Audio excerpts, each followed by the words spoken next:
Colère depuis la pénurie de farine au Kenya, une situation que dénonce l'opposition.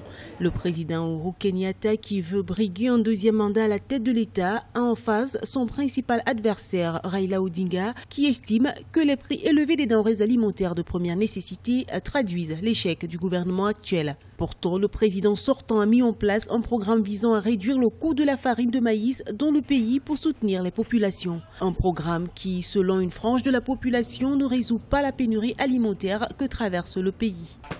Cette farine est comme de l'or. Ils disent que ça coûte 90 shillings, mais je pense qu'il y a un problème. Je suis allé à différents magasins où le prix est étiqueté 90 shillings, mais quand vous arrivez à la caisse, il est vendu à 100 shillings. Nous demandons au gouvernement d'intervenir et de contrôler les points de vente.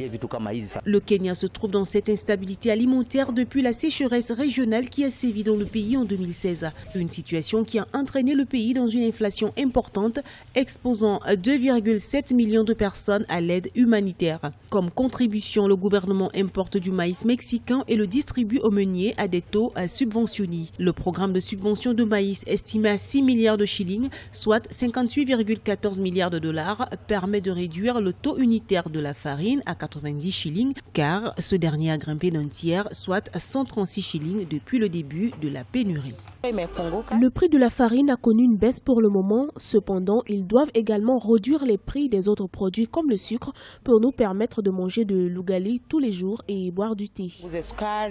La farine de maïs est largement consommée au Kenya et est utilisée pour faire de l'ugali, une bouillie rigide, populaire, habituellement consommée avec des légumes ou de la viande. Le pays utilise quotidiennement 4,500 tonnes de maïs, 43 000 tonnes métriques de maïs et un navire transportant 43 000 tonnes supplémentaires de maïs mexicain a accosté ce jeudi 25 mai 2017 au Kenya. D'autres expéditions sont attendues au port de Mombasa les 11 et 15 juin 2017.